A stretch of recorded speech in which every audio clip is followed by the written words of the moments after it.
OPMലേക്ക് എല്ലാ പ്രേക്ഷകർക്കും സ്വാഗതം. പ്രമേഹം, അമിത രക്തസമ്മർദ്ദം, ഹൃദ്രോഗം, പക്ഷാഘാതം, കരൾ രോഗങ്ങൾ, ഞാനേ ന്യൂസ് കാണായിരുന്നു ജീവിതശൈലി രോഗങ്ങളെ കുറിച്ചിട്ട്. സത്യത്തിൽ എന്താ ഈ ജീവിതശൈലി രോഗം? ജീവിതശൈലി രോഗം എന്ന് വെച്ച് കഴിഞ്ഞാൽ നമ്മുടെ നിത്യജീവിതത്തിൽ നമ്മൾ പല കാര്യങ്ങളും മറന്നു, പ്രത്യേകിച്ച് നമ്മുടെ ആരോഗ്യത്തെ സംരക്ഷിക്കാൻ നമ്മൾ മറന്നു പോകുന്ന സാഹചര്യം. അതായത് കൃത്യമായ വ്യായാമം ഇല്ലാത്ത അവസ്ഥ, അനാരോഗ്യപരമായിട്ടുള്ള ഭക്ഷണശീലങ്ങൾ ഇങ്ങനെയൊക്കെ വരുന്ന സമയത്ത്, അതുപോലെ തന്നെ ദുശീലങ്ങൾ, അതായത് മദ്യപാനം, പുകവലി, ഇങ്ങനെയുള്ള ദുശീലങ്ങളൊക്കെ കൊണ്ട് തന്നെ പലതരത്തിലുള്ള രോഗങ്ങൾ നമുക്ക് പിടിപെടാറുണ്ട്. അത്തരത്തിലുള്ള രോഗങ്ങളെയാണ് നമ്മൾ ജീവിതശൈലി രോഗങ്ങൾ എന്ന് പറയുന്നത്. അപ്പോൾ ഈ പക്ഷാഘാതവും ഒരു ജീവിതശൈലി രോഗമാണ്? അതെ, പക്ഷാഘാതവും ഒരു ജീവിതശൈലി രോഗം തന്നെയാണ്. പക്ഷാഘാതം എന്ന് പറയുന്നത് നമ്മുടെ മസ്തിഷ്കത്തെയാണ് ബാധിക്കുന്നത്. അതുകൊണ്ട് തന്നെ ഇതിനെ ബ്രെയിൻ അറ്റാക്ക് എന്ന് വിളിക്കാറുണ്ട്, സ്ട്രോക്ക് എന്ന് മറ്റൊരു പേരുമുണ്ട്.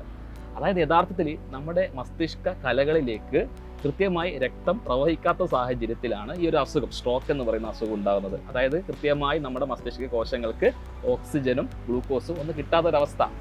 അത് തന്നെ രണ്ട് രീതിയിൽ സംഭവിക്കാം. ഒന്നാമതായിട്ട് ഈ മസ്തിഷ്ക ധമനികൾ, അത് മസ്തിഷ്കത്തിലേക്ക് രക്തം എത്തിക്കുന്ന ധമനികളിൽ രക്തക്കട്ട വന്ന് ബ്ലോക്ക് ഉണ്ടാകുന്ന സാഹചര്യം ഉണ്ടാവും. അത്തരത്തിലുള്ള സ്ട്രോക്കിനെ ഇസ്കീമിക് സ്ട്രോക്ക് എന്നാണ് വിളിക്കുന്നത്.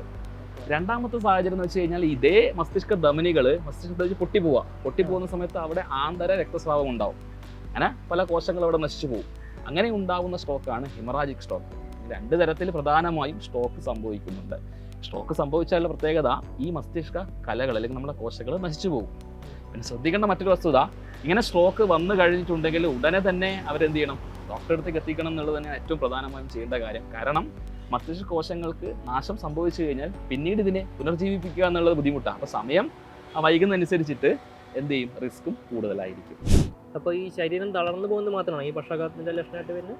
അല്ല, ഇതിന്റെ ലക്ഷണം അത് മാത്രമല്ല, ഈ നമ്മുടെ വായയുടെ ഒരു വശം ഇങ്ങനെ കോടിപ്പോകുന്ന ഒരു അവസ്ഥ ഉണ്ടാവാറുണ്ട്. അതുപോലെ തന്നെ ബാലൻസ് കിട്ടാത്ത സാഹചര്യം, അതുപോലെ തന്നെ ഇപ്പോൾ എന്താ പറയുക, സംസാരിക്കാൻ ബുദ്ധിമുട്ട്, അതായത് നമ്മൾ വിചാരിച്ച കാര്യം സംസാരിക്കാൻ പറയാൻ പറ്റാത്തൊരവസ്ഥ, അതുപോലെ തന്നെ മറ്റുള്ളവർ പറയുന്നത് കൃത്യമായി അതിനോട് പ്രതികരിക്കാൻ പറ്റാത്ത സാഹചര്യവും ഉണ്ടാവാറുണ്ട്. ഇതൊക്കെ പറയുന്ന ഓരോരോ വ്യക്തികളിൽ നിന്ന് ഈ വ്യത്യസ്തമായിട്ട് വരുന്ന ലക്ഷണങ്ങളാണ്.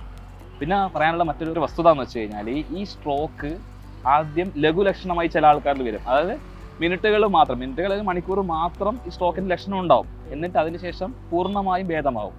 അപ്പോൾ ഈ വ്യക്തി വിചാരിക്കും എന്താ റെഡി ആയിട്ടുണ്ട്, ആശുപത്രിയിൽ പോകേണ്ട സാഹചര്യം ഇല്ലാന്ന് വിചാരിക്കും. പക്ഷേ അത് വലിയ ഒരു സ്ട്രോക്ക് വരാനുള്ള ഒരു സാധ്യതയുണ്ട്. അതായത് കണക്കുകൾ പ്രകാരം മിനി സ്ട്രോക്ക് വന്നതിൽ 20% ആളുകൾക്കും വലിയ സ്ട്രോക്ക് വന്നതായിട്ട് കണ്ടെത്തിയിട്ടുണ്ട്.